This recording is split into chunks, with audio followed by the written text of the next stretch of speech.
The key fob battery in 2014-2021 Jeep Cherokees typically lasts 1 to 3 years.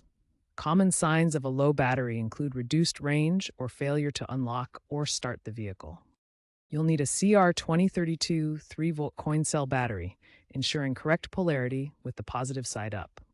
For tools, use a small flathead screwdriver or a specialized key fob opener tool, with a plastic pry tool being best to avoid scratches.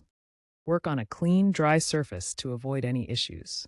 Tools can be found online for $5 to $10, with the battery itself costing $2 to $5, making the total DIY cost just $2 to $5 for the battery.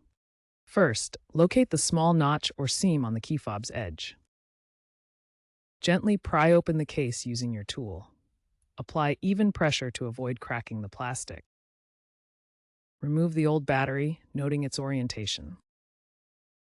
Insert the new CR2032 battery with the positive plus side up. Snap the case back together securely until it clicks shut. Test the fob by pressing the buttons to ensure it locks and unlocks the car. Dispose of the old battery properly. If the fob still doesn't work, consult a dealer.